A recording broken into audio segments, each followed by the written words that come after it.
तो hello students, कैसे हैं आप सब। आशा करता हूँ आप सब बढ़िया होंगे।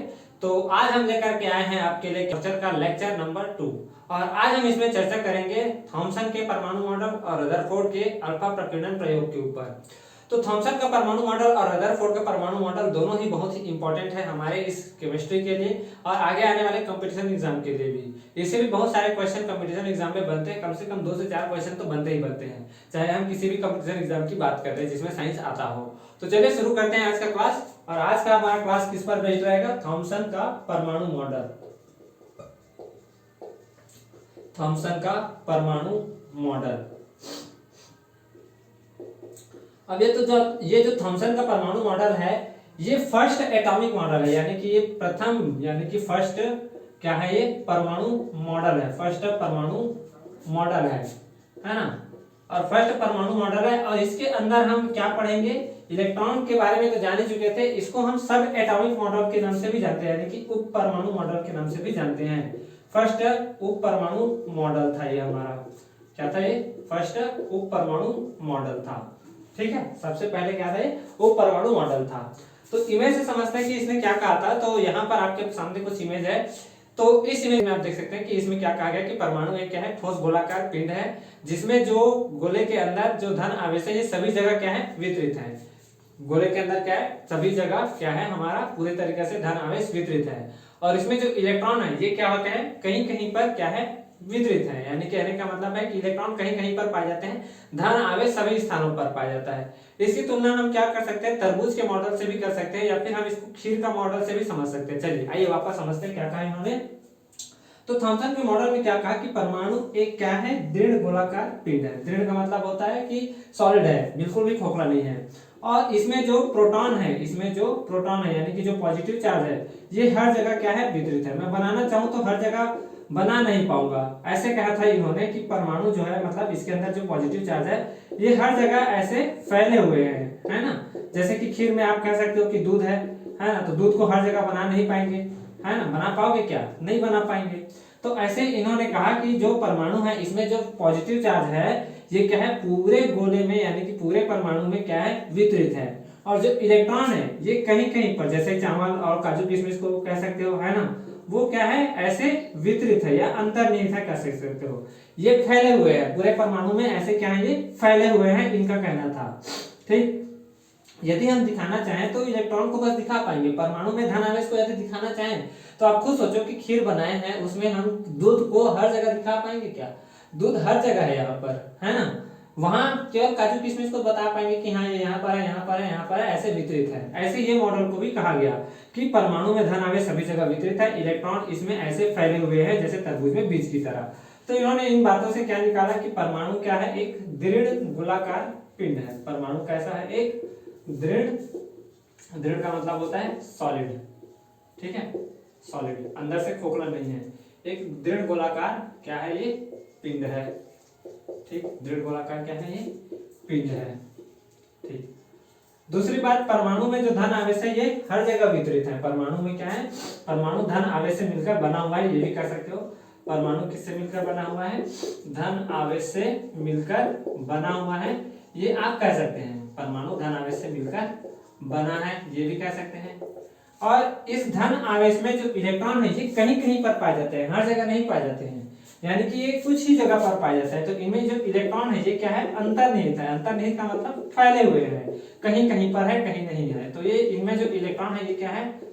अंतर्निहित, सॉरी, इनमें जो इलेक्ट्रॉन है ये क्या है? अंतर्निहित है। अंतर्निहित का मतलब होता है इम्बेडेड। इम्बेडेड का मतलब फैले हुए हैं। तो इलेक्ट्रॉन क्या है? अंतर्निहित है, इसमें ऐसे फैले हुए हैं। ठीक, इस मॉडल को हम क्या कहते हैं? प्लम पुडिंग मॉडल, यानी कि खीर का मॉडल भी कह सकते हैं। प्लम का मतलब होता है यहाँ पर plum pudding model, plum pudding model, plum pudding model करके भी कहते हैं। या इसी को हम क्या कहते हैं? वाटरमेलन मॉडल भी कहते हैं। क्या कहते हैं? वाटरमेलन मॉडल भी कहते हैं, यानी कि तरबूज का मॉडल भी कहते हैं। क्यों? क्योंकि तरबूज में जैसे बीज फैले हुए हैं वैसे इलेक्ट्रॉन भी यहाँ पर क्या होते हैं? फैले हुए होते हैं। इस कारण से हम इसको क्या कहते हैं? वाटरमेलन मॉडल भी कहते हैं। अब धीरे धीरे इस पर फिर से एक्सपेरिमेंट किया गया, किसके ऊपर? परमाणु के ऊपर। तब पता चला कि ये जो थॉमसन का परमाणु मॉडल है ये क्या हो गया है? आगे चल करके फेल हो चुका है। आगे चल करके क्या हो गया, ये फेल हो गया, पर फिर भी इनको इनके लिए इस कार्य के लिए इनको नोबेल प्राइज मिला। ठीक है, फिर भी इनको इसके लिए क्या मिला, नोबेल प्राइज मिला। तो ये हमारा था क्या, थॉमसन का परमाणु मॉडल। अब इसके बाद जो है रदरफोर्ड का आता है परमाणु मॉडल, और रदरफोर्ड का हम इसको क्या कहते हैं, रदरफोर्ड का अल्फा प्रकीर्णन प्रयोग। तो मिटाओ इन सबको, चलिए देखते हैं आगे मॉडल, रदरफोर्ड मॉडल, रदरफोर्ड परमाणु मॉडल, और ये क्या है, सेकंड मॉडल है हमारे कोर्स का, है ना। तो रदरफोर्ड का मॉडल समझने से पहले हम रदरफोर्ड के अल्फा प्रकीर्णन प्रयोग को समझते हैं। तो रदरफोर्ड के हम किसको समझते हैं, अल्फा प्रकीर्णन प्रयोग को समझते हैं।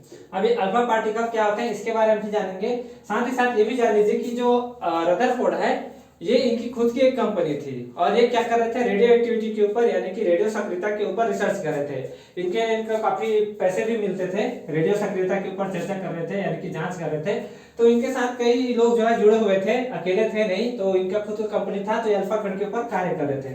तो अल्फा कण जो होता है इनका जो चार्ज होता है, इनका जो चार्ज होता है ये होता है +2 चार्ज, यानी कि इनके अंदर +2 चार्ज होते हैं, और इनका जो मास होता है ये कितना होता है, +4 एटॉमिक मास यूनिट होता है, यानी कि +4 AMU होता है। हम कह सकते हैं कि जो अल्फा कण है ये क्या होता है, हीलियम के नाभिक के बराबर होते हैं, या हीलियम के जैसा होता है। ये हीलियम के जैसा कहने का मतलब हीलियम का जैसा परमाणु क्रमांक 2 होता है, उनमें आवेश कितना होता है, 2 होता है। इनका जो मास होता है ये कितना होता है, 4 AMU के बराबर होता है। तो लगभग आप कह सकते हो ये बहुत ही भारी कण होते हैं, आवेश भी इनके अंदर काफी अच्छा होता है, +2 आवेश बहुत होता है। ठीक, तो हीलियम के जैसा है ये। तो अल्फा कण, अब देखो रेडियो सक्रियता के बारे में आप पढ़े होंगे, तो रेडियो सक्रिय तत्व किसे कहते हैं, तो रेडियो सक्रिय तत्व वे होते हैं जो अल्फा, बीटा और गामा कण क्या करते हैं, स्वयं से उत्सर्जित करते रहते हैं। तो इसको हम क्या है, इनके अल्फा प्रकीर्णन प्रयोग को हम एक इमेज से समझते हैं। तो देखिए इमेज आपके सामने है। तो इमेज में क्या किया कि हमने एक रेडियो सक्रिय तत्व ले लिया, और उसके अंदर हमने क्या किया कि रेडियो सक्रिय तत्व को लेड के बॉक्स के अंदर डाल दिया। जैसे कि रेडियम है, रेडियम को हमने क्या कर दिया, उसके अंदर डाल दिया, किसके अंदर, लेड के बॉक्स के अंदर। अब जो रेडियो सक्रिय तत्व है वो क्या करेगा, उसके सामने में हमने क्या कर दिया, एक गोल्ड का पत्ती रख दिया, यानी कि सोने की एक शीट रख दी, समझ लो, है ना। बहुत पतला होता है, 1 नैनोमीटर, जिसका इतना इसका जो मोटाई है 1 नैनोमीटर के लगभग होता है। तो हमने क्या किया कि रेडियो सक्रिय तत्व को लेड के बॉक्स के अंदर डाला, और उसके सामने गोल्ड को फॉइल को रख दिया, और गोल्ड के फॉइल यानी कि शीट के पीछे हमने क्या कर दिया, एक फ्लोरोसेंस स्क्रीन लगा दिया। हमने क्या कर दिया, एक फ्लोरोसेंस स्क्रीन लगा दिया। अब फ्लोरोसेंस स्क्रीन इसलिए लगाया क्योंकि ये प्रयोग हम कई बार कर चुके थे, मतलब रदरफोर्ड ने इसको कई बार कर चुका था, तो उनको पता था कि आगे जो है ये प्रक्रिया कैसे होगी। तो जैसे ही उन्होंने क्या किया कि पीछे स्क्रीन लगाया, तो उन्होंने देखा कि जो उनके जो कंपनी के जो एम्प्लॉय थे, उन्होंने देखा और उनको बताया कि साहब जो हमारे अल्फा कण है, ये जो गोल्ड फॉइल है, या किसी भी सब्सटेंस है, गोल्ड फॉइल क्या कहें, दूसरे भी सब्सटेंस को भी आप कह सकते हो, तो इनसे जो है अल्फा कण सीधे सीधे निकल जा रहे हैं, सीधे सीधे पार निकल जा रहे हैं, और टकरा करके पीछे स्क्रीन पर यानी कि फ्लोरोसेंस स्क्रीन पर क्या कर रहे हैं, स्ट्राइक कर रहे हैं, यानी कि टकरा रहे हैं, वहां पर क्या कर रहे हैं, निशान बना रहे हैं। इस बात को किसको बताया गया, रदरफोर्ड को बताया गया, है ना। और उन्होंने ये बताया कि ये जो यदि परमाणु यदि पूरे धन आवेश से मिलकर बना होता, है ना, परमाणु यदि क्या होता, पूरे धन आवेश से मिलकर बना होता, तो वो जो है, जो अल्फा रेज जो जा रही है उनसे पार वो जाती नहीं है, कि नहीं, उनसे पार जाती नहीं। तो इन्होंने इन बातों से अवलोकन किया, और कुछ बातें निकलते हैं, कुछ बातें निकलती हैं। चलिए अवलोकन को हम समझते हैं, इनके अवलोकन को हम समझते हैं, क्या क्या कहा इन्होंने। ठीक है, इन्होंने क्या कहा कि अल्फा कण जो है गोल्ड फॉइल से सीधे सीधे निकल जा रही है। अल्फा कण क्या हो रही है, अधिकांश अल्फा कण, अधिकांश का मतलब होता है लगभग 99.9%, अधिकांश अल्फा कण, लगभग कितना, 99.9% अल्फा कण सीधी निकल जा रही है, किससे, गोल्ड फॉइल से। ठीक है, सीधी निकल जा रही है, यानी कि परमाणु का अधिकांश भाग क्या है, खोखला है, परमाणु का अधिकांश भाग क्या है, खोखला है, तभी तो सीधी सीधी निकल जा रही है। दूसरा, कुछ अल्फा कण थोड़े से क्या आ रहे हैं, थोड़े से यानी कि थोड़े से कोण से या छोटे कोण से क्या आ रहे हैं, विक्षेपित हो रहे हैं, मतलब विचलित हो रहे हैं, ऐसा भी कह सकते हो। छोटे कोणों से क्या हो रहे हैं, विचलित हो रहे हैं या विक्षेपित हो रहे हैं, विचलित लिख लेते हैं। थोड़े कोणों से क्या हो रहे हैं, ये विचलित हो रहे हैं, यानी कि थोड़े से कोण से क्या हो रहा है, ये विचलित हो रहा है। मतलब जैसे कि हम कहें कि हमारे पास क्या था, अल्फा कण था, यहाँ पर हमारे पास गोल्ड फाइल था, और पीछे ऐसा स्क्रीन लगा हुआ था, तो गोल्ड फाइल से ये क्या हो रहे थे, सीधे सीधे निकल जा रहे थे, अधिकांश ऐसे। तो कुछ अल्फा कण क्या हो रहे थे, थोड़े से ऐसे विचलित हो रहे थे, थोड़े से ऐसे जाकर के ऐसे विचलित हो रहे थे, ऐसे थोड़े से जाकर के ऐसे क्या हो जा रहे थे, मुड़ जा रहे थे, ऐसे थोड़े से मार्ग से भटक जा रहे थे, सीधे सीधे नहीं जा रहे थे। तो कुछ अल्फा कण छोटे कोणों से क्या हो रहे थे, विचलित हो रहे थे, है ना। और तीसरी बात इन्होंने क्या कही कि कुछ अल्फा कण सीधी जाकर के, कुछ अल्फा कण सीधी टकरा करके फिर से इसके क्या हो रही है, ऐसे वापस आ जा रही है जिस दिशा में इसको भेजा गया था। और इसकी इन्होंने संख्या भी बताई, है ना। कुछ अल्फा कण, कितने अल्फा कण, तो 20,000 में से एक। अब देखो इन्होंने एक दो प्रयोग तो किए नहीं होंगे, इन्होंने बहुत सारे प्रयोग किए होंगे, तो बहुत सारे प्रयोग किए होंगे और बहुत बार किए होंगे, तो इस कारण से इनको एक्सपीरियंस हो गया था, है ना, कि कितने कण बाहर आएंगे और कितने कण इतने विक्षेपित होंगे। तो 20,000 में से एक अल्फा कण क्या हो रहे थे, वापस आ जा रहे थे, यानी कि जिस मार्ग से गए थे उस मार्ग से वापस आ जा रहे थे, जिस मार्ग से गए थे वही मार्ग में वापस लौट जा रहे हैं, वही मार्ग में क्या हो जा रहे हैं, वापस, वही मार्ग में वापस लौट जा रहे हैं। कहने का अर्थ यह है कि 180 डिग्री का कोण बना रहे हैं, बहुत बड़े एंगल से क्या हो रहे हैं, विचलित हो रहे हैं, वापस लौट रहे हैं, है ना। और मतलब कह सकते हैं कि 180 डिग्री का कोण बना करके घूम करके वापस आ जा रहे हैं। अब इन बातों को इन्होंने देखा और देख करके इन्होंने कुछ बातें निष्कर्ष निकाली, और इन निष्कर्षों से हम क्या करते हैं, इमेज फिर से देखिए, इमेज में आपको दिख रहा होगा कि इन्होंने इस बातों को निष्कर्ष निकाला और निष्कर्ष निकाल करके कुछ बातें इन्होंने कही। देखिए मिटाते हैं इन बातों को, ये तो हुआ हमारा क्या, अवलोकन। अब इन बातों से इन्होंने क्या किया, एक निष्कर्ष निकाला, एक नहीं बहुत सारे निष्कर्ष निकाले, और इसी निष्कर्ष को हम क्या कहते हैं, रदरफोर्ड का परमाणु मॉडल कहते थे। ये तो अल्फा कण प्रकीर्णन प्रयोग था इसका, अल्फा कण कैसे प्रकीर्णित होता है। अच्छा, कभी आपके दिमाग में ये बात आया होगी कि सर हमको कैसे मतलब रदरफोर्ड को कैसे पता चला होगा कि जो कण है ये पीछे भी आए होंगे। और देखो पीछे भी उन्होंने क्या कर दिया था, जिंक सल्फाइड का स्क्रीन लगा दिया था, यानी कि फ्लोरोसेंट स्क्रीन लगा दिया था। उनको पता था कि ये जो कण है ये वापस भी आएंगे। अब एक बार प्रयोग नहीं किया था, मैं बता चुका हूँ, ये बहुत बार प्रयोग हो चुका था, तो उनको अंदाजा हो चुका था कि इस बात का कि वो पीछे भी आएंगे। तो इन्होंने क्या बातें निष्कर्ष निकाली, इससे निष्कर्ष क्या निकाला, तो निष्कर्ष इन्होंने कुछ बातें निकाली, चलिए देखते हैं। तो पहले इन्होंने क्या कहा कि परमाणु का जो अधिकांश भाग है ये क्या है, खोखला है। परमाणु का अधिकांश भाग क्या है, खोखला है। आप इमेज में देखेंगे तो आपको पता चल जाएगा कि परमाणु का अधिकांश भाग क्या है, खोखला है। अधिकांश भाग क्या है, खोखला है। भाई अधिकांश भाग खोखला है, यानी कि रदरफोर्ड जो थॉमसन का मॉडल था ये क्या हुआ, गलत हुआ। अधिकांश भाग खोखला है, तभी तो अल्फा कण सीधे सीधे निकल करके क्या हो रहे थे, फ्लोरोसेंट स्क्रीन से टकरा रहे थे। दूसरी बात इन्होंने क्या कही कि परमाणु के अंदर एक बहुत भारी चीज है ना, या ऐसा भी कह सकते हैं कि परमाणु के अंदर एक धन आवेशित क्या है, मतलब धन आवेशित जगह है जहां से अल्फा कण टकरा करके क्या हो रहे हैं, विक्षेपित हो रहे हैं। ऐसे जा रहे थे, टकरा करके इधर लौट रहे थे, टकरा करके इधर विक्षेपित हो रहे थे। तो परमाणु के अंदर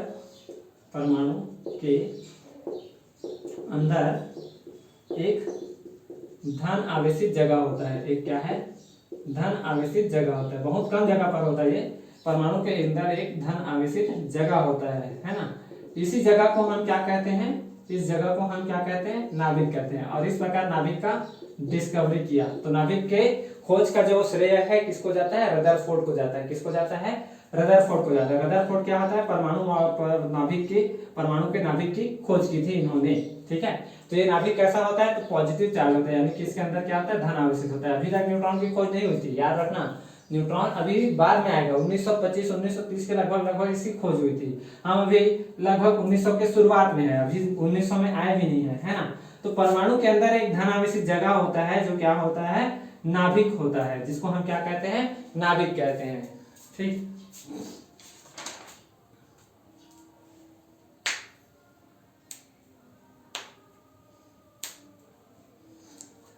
तीसरा पॉइंट इसी में, तो ये जो धन आवेश होता है ये बहुत ही भारी होता है, तभी तो उससे टकरा करके क्या हुआ, वापस आया कि नहीं आया। धन आवेश क्या होता है, बहुत भारी होता है, बहुत क्या है, भारी होता है।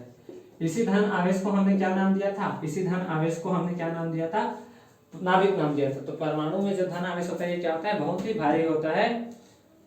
परमाणु में कुछ भारी होता है, तो धन आवेश बहुत भारी होता है। तो ऐसा भी कह सकते हैं कि परमाणु में कुछ क्या है, बहुत भारी है। परमाणु में क्या है, कुछ बहुत भारी है, जिसी को हम क्या कहते हैं, नाभिक कहते हैं। परमाणु में कुछ क्या है, बहुत भारी है। इस बहुत भारी चीज को ही हम क्या कहते हैं, इस बहुत भारी चीज को ही हम क्या कहते हैं, नाभिक। अब खुद सोचिए कि अल्फा कण खुद भी एक क्या है, अल्फा कण खुद भी एक अपने आप में बहुत भारी चीज है।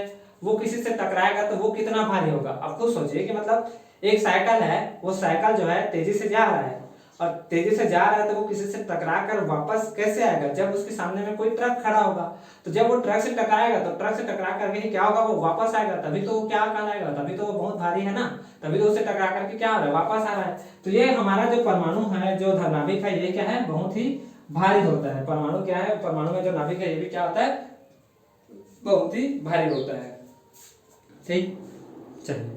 तो यहाँ पर चौथा पॉइंट ये कहा गया कि परमाणु में जितने इलेक्ट्रॉन होते हैं, यानी कि परमाणु में जो इलेक्ट्रॉनों की संख्या है, परमाणु में इलेक्ट्रॉनों की जो संख्या है, परमाणु में इलेक्ट्रॉन की जो संख्या है, ये परमाणु में प्रोटॉन की संख्या के बराबर है। यानी कि एक प्रकार से एटम को क्या कहा गया है, न्यूट्रल होता है, परमाणु क्या है, उदासीन है, ऐसा कहा गया है। तो परमाणु में जो इलेक्ट्रॉन की संख्या है, वही परमाणु में या नाभिक में कह सकते हो प्रोटॉन की संख्या। जितना इलेक्ट्रॉन होगा उतना ही क्या होगा, प्रोटॉन होगा, किसमें, एक उदासीन परमाणु के अंदर। और पांचवा पॉइंट इन्होंने ये परमाणु की तुलना में, किसकी तुलना में, परमाणु की तुलना में जो नाभिक का आकार है, परमाणु की तुलना में जो नाभिक का आकार है ये बहुत ही छोटा होता है। नाभिक का जो आकार है ये क्या होता है, बहुत ही छोटा होता है। नाभिक का आकार बहुत ही छोटा होता है, नाभिक का आकार बहुत ही छोटा होता है। तो नाभिक का यदि हम कहें, मतलब परमाणु का यदि हम साइज बताएं, तो परमाणु का जो साइज होता है ये लगभग होता है 10⁻⁻10 मीटर। इसको हम 1 एंगस्ट्रॉम भी कहते हैं, इसको हम क्या कहते हैं, 1 एंगस्ट्रॉम भी कहते हैं। तो नाभिक का जो साइज होता है ये लगभग होता है 10⁻⁻15 मीटर, 10⁻⁻15 मीटर। सोच सकते हैं कितने बड़ा है ये, तो 10⁻5 मीटर बड़ा है ये। 10⁻5 यदि हम लिखना चाहें तो 1 2 3 4 5, 1 2 3 4 5, तो ये लगभग 1 लाख गुना बड़ा है। ऐसे समझे कि यदि हम क्रिकेट खेलते हैं तो आप जानते हो कि क्रिकेट का जो बॉल है, क्रिकेट का बॉल को यदि हम नाभिक मान लें, क्रिकेट के बॉल को यदि हम क्या कर ले, नाभिक मान लें, और उसको पिच के बीचों बीच रख दे, जिस पिच पर बैटिंग किया जाता है ना, उस पर यदि हम उस बॉल को रख दे सेंटर में, तो उसके सभी दिशाओं में 55 किलोमीटर दूर, 5 किलोमीटर दूर हम यदि क्या कर ले, ग्राउंड को मान ले, तो ये एटम का साइज होगा, और न्यूक्लियस वो गेंद के समान होगा। यानी कि गेंद जो है नाभिक होगा, तो उसके हर दिशा में 5 किलोमीटर यदि आप दूर यदि आप गोले का निर्माण करोगे तो वो क्या बनेगा, हमारा एटम बनेगा, यानी कि नाभिक मतलब परमाणु बनेगा। और ये बहुत ही भारी होता है, मतलब बहुत ही बड़ा है, समझो, है ना, इसके तुलना में, नाभिक की तुलना में। ठीक, अब ये बातें इन्होंने निष्कर्ष तो निकाल ली, और एक बहुत ही कह सकते हो मोस्ट इंपॉर्टेंट इन्होंने एक निष्कर्ष निकाला। क्या निष्कर्ष निकाला, इसको भी देखते हैं, इसको मिटाऊं, चलो। तो हमने क्या कहा, हमने नहीं, मतलब रदरफोर्ड ने क्या कहा कि इन्होंने एक मोस्ट इंपॉर्टेंट बात कही। क्या कही कि परमाणु में जो इलेक्ट्रॉन है ये नाभिक के चारों ओर क्या करते रहते हैं, एक वृत्ताकार कक्ष में चक्कर लगाते रहते हैं। कि छठवां पॉइंट आप डाल सकते हो कि परमाणु में जो इलेक्ट्रॉन है ये नाभिक के चारों ओर एक वृत्ताकार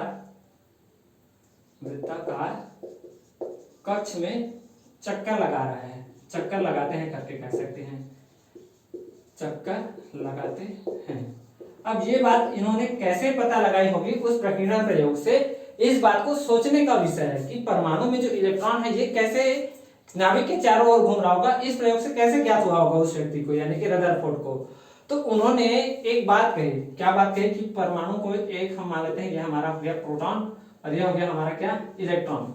तो प्रोटॉन क्या होता है, इलेक्ट्रॉन से भारी होता है, तो ये अपने आप इलेक्ट्रॉन को अपनी ओर क्या करेगा, आकर्षित करेगा। इलेक्ट्रॉन को अपनी ओर क्या करेगा, इसको ये आकर्षित करेगा, है ना, क्या करेगा, इसको आकर्षित करेगा। तो आकर्षित करेगा तो इलेक्ट्रॉन जब प्रोटॉन में समा जाएगा, इलेक्ट्रॉन जब क्या करेगा, प्रोटॉन से टकराएगा, इलेक्ट्रॉन जब प्रोटॉन से टकराएगा तो ये एक दूसरे को क्या कर देंगे, खत्म कर देंगे। तो इस प्रकार परमाणु हमारा क्या हो जाएगा, डिस्ट्रॉय हो जाएगा। यदि इलेक्ट्रॉन अपने जगह पर स्थिर है और प्रोटॉन भी अपने स्थान पर स्थिर है तो एक दूसरे को आकर्षित करके एक दूसरे को क्या कर देंगे, समाप्त कर देंगे। इस प्रकार हमारा परमाणु क्या हो जाएगा, समाप्त हो जाएगा, डिस्ट्रॉय हो जाएगा, नष्ट हो जाएगा। लेकिन ऐसा नहीं होता है। तो ऐसा नहीं होने का कारण, अच्छा ये क्यों एक दूसरे को खींच रहे थे, तो इसके बीच का जो है एक आकर्षण बल होता है, स्थिर विद्युत आकर्षण बल। ये आप 12th के फिजिक्स में पढ़ोगे। एक होता है स्थिर विद्युत आकर्षण बल। तो इलेक्ट्रॉन ने क्या चतुराई दिखाई कि प्रोटॉन ने जो स्थिर विद्युत आकर्षण बल लगाया किसके ऊपर, स्थिर विद्युत आकर्षण बल लगाया किसके ऊपर, इलेक्ट्रॉन के ऊपर, है ना। स्थिर विद्युत कौन सा आकर्षण बल जो इलेक्ट्रोस्टैटिक फोर्स किसके ऊपर लगाया, इलेक्ट्रॉन के ऊपर। उसने इसको क्या कर दिया, एक सर्कुलर पथ में, यानी कि इलेक्ट्रॉन जो है वृत्ताकार पथ में क्या करने लग गया, इसको चक्कर लगाने में लगा दिया। इस बल को उसने क्या कर दिया, वृत्ताकार पथ में चक्कर लगाने में लगा दिया। स्थिर नहीं रहा, ये क्या हो गया, अब ये गतिशील हो गया, गति करने लग गया। इसके मॉडल को हम सौर मंडल का मॉडल भी समझ सकते हैं, सोलर सिस्टम से भी कंपेयर कर सकते हैं। यदि ये रहा हमारा सन सेंटर में और इसके आसपास वृत्ताकार चक्कर लगाते रहता है हमारे जो प्लेनेट है वो, तो प्लेनेट को चक्कर लगाने के लिए जो है कौन प्रेरित कर रहा है, तो सन जो है इसको अपनी ओर कौन सा, गुरुत्वाकर्षण बल से, ये भी आप पढ़े होंगे है ना गुरुत्वाकर्षण बल के बारे में। तो गुरुत्वाकर्षण बल से इसको अपनी ओर खींच रहा है। तो सन जो है पृथ्वी को खींच तो रहा है, लेकिन उसकी ओर क्या कर रहा है, पृथ्वी उसको उस बल को क्या कर रहा है, घूमने में लगा दे रहा है। कहाँ लगा दे रहा है, घूमने में लगा दे रहा है। अब ये जो इलेक्ट्रॉन ये जो घूम रहा है ना, तो इसके पास कुछ ना कुछ क्या है, इसके पास कुछ ना कुछ ऊर्जा है, इसके पास क्या है, कुछ ना कुछ ऊर्जा है। समझो बात को, इधर को मिटाते हैं।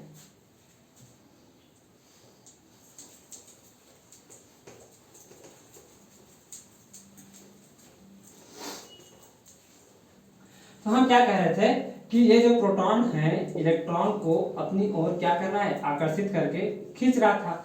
तो खींच रहा था तो कौन सा बल लगा रहा था, स्थिर विद्युत आकर्षण बल, यानी कि Fe इलेक्ट्रोस्टैटिक फोर्स। अब ये जो इलेक्ट्रॉन घूम रहा है, तो घूम रहा है यानी कि इसके पास कुछ ना कुछ क्या है, गति है, यानी कि इसके पास क्या है, कुछ ना कुछ क्या है, गति है। तो एक वेग से घूम रहा है, वेलोसिटी है इसके पास, क्या है, वेलोसिटी। वेलोसिटी मतलब क्या है, वेग। अब वेग है तो इसका जो डायरेक्शन है ये लगातार क्या होता जा रहा है, परिवर्तित होता जा रहा है। आप खुद देखिए इसका जो डायरेक्शन है ये हर बार क्या होता जा रहा है, बदलते जा रहा है। तो डायरेक्शन बदल रहा है तो वेग में क्या होगा, परिवर्तन होगा, क्योंकि वेग का क्या होता है, डायरेक्शन होता है, दिशा होती है। वेग क्या है, दिशा पर निर्भर करते हैं, बता चुके हैं आप फिजिक्स में पढ़े होंगे, है ना। तो वेग में क्या होती है, दिशा पर निर्भर होती है। तो दिशा यदि परिवर्तित होगा तो वेग में भी क्या होगा, परिवर्तन होगा। दिशा में परिवर्तन होगा तो क्या होगा, दिशा में परिवर्तन होगा तो क्या होगा, वेग में परिवर्तन होगा। और वेग में जब परिवर्तन होगा तो कहीं ना कहीं उसके पास क्या होगा, त्वरण। और जिसके पास त्वरण है, जिसके पास क्या है, त्वरण है, उसके पास कहीं ना कहीं बल तो होगा, क्योंकि आप पढ़े होंगे कि बल बराबर क्या होता है, ma होता है। तो जिसके पास एक्सीलरेशन है उसके पास कहीं ना कहीं बल तो होगा ही होगा, क्योंकि इसके पास तो मास ऑलरेडी है।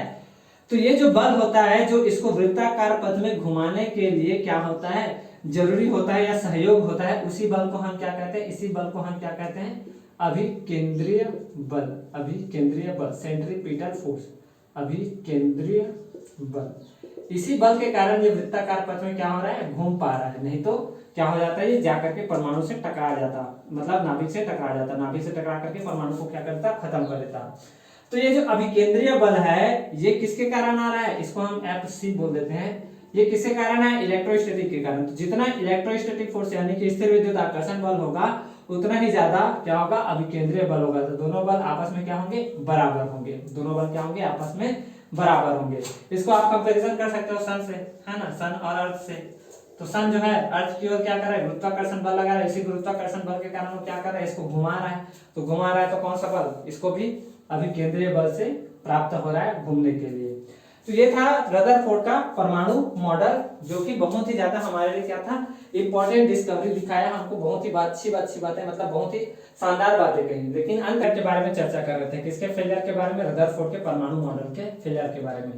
तो फर्स्ट पॉइंट क्या है इसका, तो फर्स्ट पॉइंट है मैक्सवेल की थ्योरी। मैक्सवेल की थ्योरी, मैक्सवेल एक बहुत बड़े वैज्ञानिक थे अपने टर्म्स में। इन्होंने क्या किया था, इलेक्ट्रिसिटी यानी कि विद्युत धारा के बारे में बताया, विद्युत धारा के चुंबकीय प्रभाव के बारे में बताया।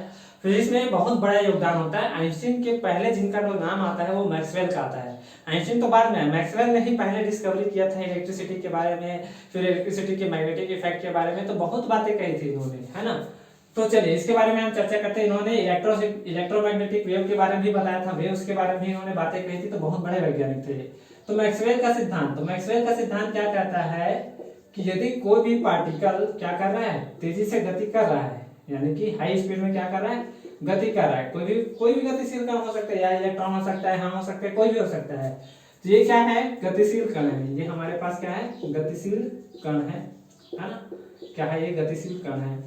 तो मैक्सवेल ने क्या कहा था कि कोई भी एक्सेलरेटेड यानी कि त्वरित कण, गतिशील कण कहो चाहे त्वरित कण कहो, जब गति करता है, यानी कि जब वह त्वरण कर रहा होता है, या गति कर रहा होता है, या घूम रहा होता है, या दौड़ रहा होता है, जैसा भी है, तो वो अपने साथ साथ क्या करता है, वो ऊर्जा का उत्सर्जन करता है। किस रूप में, तरंगों के रूप में। किसके रूप में, तरंगों के रूप में अपनी ऊर्जा का क्या करते रहता है, वो उत्सर्जन करते रहता है। क्या करते रहता है, वो अपने तरंगों के रूप में ऊर्जा का उत्सर्जन करते रहता है। ये जो है रेडिएशन के रूप में, यानी कि तरंगों के रूप में, रेडिएशन के रूप में अपनी ऊर्जा क्या करते रहता है, ये खोते रहता है। लिखेंगे इसके बारे में। तो कोई भी गतिशील कण, कोई भी गतिशील कण गति करते हुए विकिरण और ऊर्जा दोनों का क्या करते रहता है, उत्सर्जन करते रहता है। विकिरण और ऊर्जा का उत्सर्जन करते रहता है। विकिरण और ऊर्जा का उत्सर्जन करते रहता है।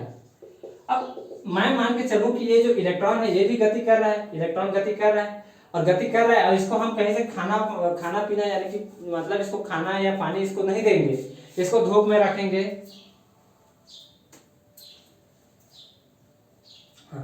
तो हम क्या कर रहे थे कि इलेक्ट्रॉन को यदि हम क्या करेंगे, इसको यदि हम क्या करें, यदि इसको हम कोई भी खाना या पानी ना दे, है ना, खाना या पानी ना दे, इसको धूप में लगातार काम कराते रहे, इससे पसीना निकलता रहे, मान लो कि चलो कोई भी व्यक्ति है, जैसे उसको खाना पानी ना दिया जाए, उसको काम लेते रहे, धूप में रख दे, तो उसका ऊर्जा क्या होता रहेगा, लगातार खत्म होता रहेगा। दौड़ते रहेगा तो भी उसका ऊर्जा क्या होता रहेगा, लगातार खत्म होता रहेगा। मतलब उसकी जो ऊर्जा ये लगातार उत्सर्जित होती रहेगी, और एक स्थिति ऐसी आएगी कि उसका ऊर्जा क्या हो जाएगा, समाप्त हो जाएगा। उसकी ऊर्जा क्या हो जाएगा, समाप्त हो जाएगा। और ऊर्जा जब उसका समाप्त हो जाएगा तो वो क्या हो जाएगा, इलेक्ट्रॉन की भी ऊर्जा यदि समाप्त होगा तो वो प्रोटॉन से जाकर के या नाभिक में जाकर के क्या हो जाएगा, समा जाएगा। नाभिक से जाकर के क्या हो जाएगा, टकरा जाएगा। और इस प्रकार हमारा परमाणु क्या हो जाएगा, डिस्ट्रॉय हो जाएगा, यानी कि खत्म हो जाएगा। परमाणु क्या हो जाएगा, खत्म हो जाएगा। इलेक्ट्रॉन को यदि ऊर्जा ना मिलेगी तो वो क्या हो जाएगा, जाकर के परमाणु से टकरा जाता है, तो वो क्या हो जाएगा, अस्थायी हो जाएगा, यानी कि वो खत्म हो जाएगा, डिस्ट्रॉय हो जाएगा। लेकिन हमारा जो परमाणु है ये क्या होता है, स्टेबल होता है। आप देखे होंगे इस परमाणु के स्थायित्व के बारे में आप जानते ही होंगे। तो परमाणु तो हमारा स्थायित्व रहता है, लेकिन इन्होंने जो रदरफोर्ड है इसके बारे में कोई भी बातें नहीं बता पाया। तो हम इसमें फर्स्ट पॉइंट क्या डाल करके लिखेंगे, मैक्सवेल का थ्योरी करके नहीं लिखेंगे। इन्होंने जो इनके फेलियर के बारे में कहते हैं, वो क्या कहते हैं कि इन्होंने परमाणु के स्थायित्व के बारे में, परमाणु के स्थायित्व के बारे में व्याख्या नहीं कर पाया। परमाणु के स्थायित्व की व्याख्या इन्होंने नहीं कर पाया, व्याख्या नहीं कर पाए। इस कारण से इनका जो मॉडल है फेल हो गया। एक कारण तो ये था, ठीक, एक कारण तो ये था। दूसरा, इन्होंने रेखीय स्पेक्ट्रम के बारे में कोई भी बातें नहीं की। रेखीय स्पेक्ट्रम कहते हैं, इसी को लाइन स्पेक्ट्रम भी कहते हैं, इसी को डिस्क्रीट स्पेक्ट्रम भी कहते हैं। तो रेखीय स्पेक्ट्रम के बारे में कुछ भी बातें नहीं की इन्होंने। अब रेखीय स्पेक्ट्रम क्या होता है इसके बारे में थोड़ा सा मैं बता देता हूँ। बारे में कोई भी बात नहीं की, कोई भी बात नहीं की इन्होंने। अब रेखीय स्पेक्ट्रम क्या होता है इसके बारे में यदि हम चर्चा करें, तो यदि आप जानते होंगे कि यदि हम व्हाइट रेस को प्रिज्म में से गुजारे, यानी कि सफेद लाइट जो होता है, सफेद प्रकाश को हम प्रिज्म में से गुजारे, तो उसके जो अवयवी 7 कण है ये इधर हमको दिखाई देने लगते हैं। इधर लेफ्ट साइड में यदि हम इधर से डालें तो इधर से हमको प्रिज्म में से 7 रंगे इधर दिखाई देते हैं। तो यही जो बैंड है या जो स्पेक्ट्रम है, इसी को हम क्या कहते हैं, लाइन स्पेक्ट्रम कहते हैं, या इसी को हम क्या कहते हैं, डिस्क्रीट स्पेक्ट्रम भी कहते हैं। तो हमने क्या बताया आपको कि रेखीय स्पेक्ट्रम के बारे में इन्होंने नहीं बता पाया। तो इसको हम समझाते हैं कैसा है कि जैसे कि हम एक क्या कर लेते हैं, एक ट्यूब ले लेते हैं। जैसा कि हम क्या कर लेते हैं, एक ट्यूब ले लेते हैं, और इस ट्यूब के अंदर मान लेते हैं पहले हम हाइड्रोजन गैस भर देते हैं। हम क्या कर लेते हैं, हाइड्रोजन गैस भर देते हैं। और इधर हम मान लेते हैं कि कोई पर्दा लगा दिया हमने व्हाइट सा। अब इधर से हमने क्या किया, श्वेत प्रकाश यानी कि व्हाइट लाइट हमने इससे गुजारा। व्हाइट लाइट मतलब श्वेत प्रकाश हमने इससे क्या किया, गुजारा। व्हाइट लाइट हमने इससे क्या किया, गुजारा।